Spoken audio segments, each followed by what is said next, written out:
Bien-aimés dans le Seigneur, salut, c'est votre frère Kitishik Kaloumet du groupe international d'études bibliques. Nous continuons avec notre leçon sur la religion, le deuxième chapitre qui est l'introduction. Nous étions au point où nous parlions des stratégies élaborées par le diable pour infiltrer le corps du Christ. Donc les stratégies d'infiltration. Infiltration. Voilà, les stratégies d'infiltration que le diable a élaborées pour déstabiliser le corps du Christ. Bien-aimés voyageurs sur la terre, ressortissants du ciel, dans quel pays où vous êtes, et vous qui nous suivez dans notre groupe d'enseignement, bien-aimés dans les Seigneur, vous devez savoir que nous sommes en danger et que le diable, dès le premier, même pas le premier siècle, même le moment avant Jésus-Christ, c'est-à-dire que avant même l'Empire romain commence, c'est-à-dire l'Empire romain qui vient des milliers d'années avant Jésus-Christ, des millénaires avant Jésus-Christ. Et donc, même pendant, surtout ces vents-là a commencé pendant l'Empire, c'était sous Alexandre le Grand, je pense, c'était l'Empire grec, je pense, c'est l'Empire grec. Oui, c'était l'Empire grec. Bon, pendant l'Empire grec, et c'est là qu'a commencé ces vents-là. Et que le diable a créé un vent qu'on a appelé des connaisseurs, des savants. Et ces savants ont été, bien aimés, les gens croyaient que c'était quelque chose de normal, mais c'était anormal. C'est cette époque-là que sortent les Socrates, les Aristote et tous les autres savants, les inventeurs qui sont venus. Ces gens-là, c'était une armée satanique pour commencer à créer les inventions qui devaient préparer la venue de la bête qui doit dominer sur l'Église et plus tard le corps du Christ. Parce que le diable savait que dès qu'il peut échouer la prophétie, parce que la prophétie condamnait le diable, la prophétie principale qui est la prophétie majeure de Apocalypse 12, le condamnait et lui disait au diable, pour qu'il puisse réussir, il devait tuer la femme.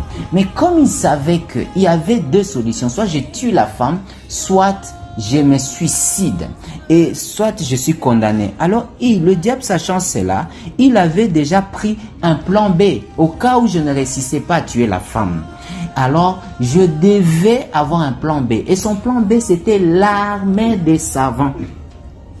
Par l'armée des savants, il a commencé à élaborer des stratégies. Nous n'avons pas parlé de ça ici. Je pense que ceci est dans l'eschatologie, dans notre enseignement dans l'eschatologie. Il y avait l'armée des savants pour préparer ses stratégies pour infiltrer l'Église. Il y avait la théologie et la religion, c'était aussi.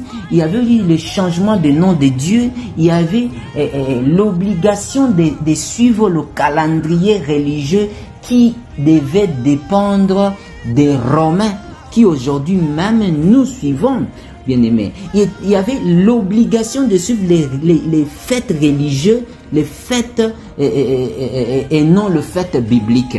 Vous voyez, le diable est programmé et arrangé cela. Et je pense que ceci a été bien écrit à partir du 1er siècle après Jésus-Christ, vers le 4e siècle, dans la conférence de Nicée. Tous ces dogmes ont été vraiment bien vérifiés. Et on devait dire à tout le monde de ne pas fêter d'autres fêtes que les fêtes qui étaient obligées. Non pas des fêtes bibliques. On a refusé des fêtes qui étaient mentionnées dans la loi juive et on a imposé les fêtes que les Romains, eux, devaient imposer que nous fêtons. Alors, c'était aussi des choses qui devaient entrer dans l'élaboration de l'infiltration, les systèmes d'infiltration du corps du Christ, pour que l'Église soit englouti par la religion, il fallait avoir des stratégies qui pourraient montrer comment est-ce que la religion était égale à l'Église. Voilà pourquoi le stratégie, nous allons y arriver, quand on va parler de comment la création de l'Église a été faite. Mais ici, nous montrons certaines stratégies que le diable avait créées. Il avait obligé que tout le monde devait fêter les fêtes que la religion avait créées. Par exemple, la fête de Dieu Soleil et la fête de la Lune, la fête des saints, certains saints, et la fête de certaines circonstances. Même aujourd'hui même, cette bête-là, nous allons y arriver, je vais pas aller en besogne, mais cette bête continue à créer des fêtes. Par exemple, les journées de la femme, journée des sourires, journée de ceci, journée de cela,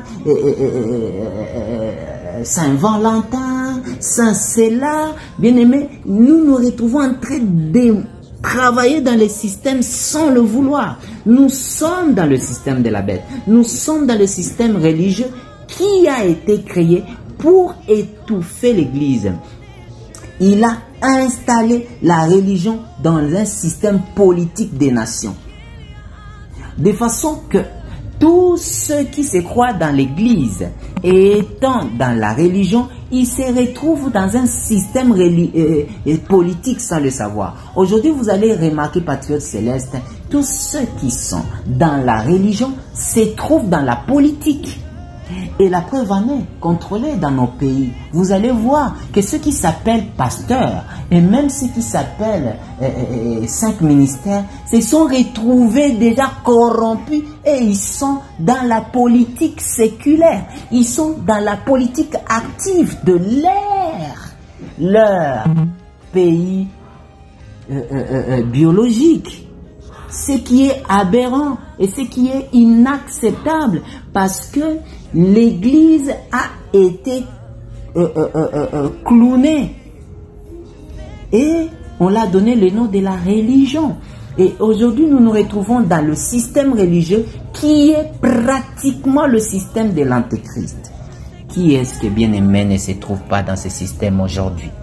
Sortons du milieu d'eux, patriotes célestes. Patriotes célestes, comment pourrons-nous comprendre qu'un concept faisant honneur à Dieu peut être lui-même peut être une arme contre lui? Ça ne peut pas se faire. Quand on prend la religion qui attaque encore le corps du Christ, oui, au 1er siècle, c'est la religion romaine qui a attaqué le corps du Christ. Il a massacré tout sans exception. Et c'était une opération, pas des témoins qui devaient rester. Il ne devait pas rester personne qui a été aligné à vivre le cadre de concertation de la relation entre l'homme et Dieu qui était l'Église. Le jour où Dieu a créé l'Église à la Pentecôte, tous ces gens-là devaient être massacrés et leurs disciples, alors ils étaient tous massacrés. Comment pourrons-nous conclure que la religion est bonne et pourtant c'est elle qui était une arme contre Dieu lui-même?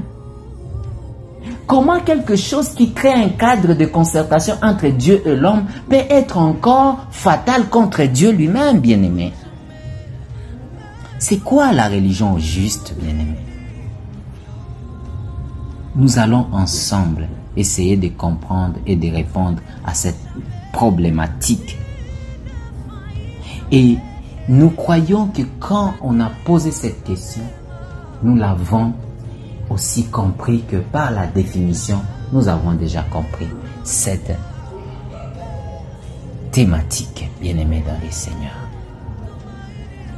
Bien-aimés dans les Seigneurs, nous nous arrêtons ici et nous devons comprendre que par l'introduction, nous avons vu que la religion est une arme fatale contre nous.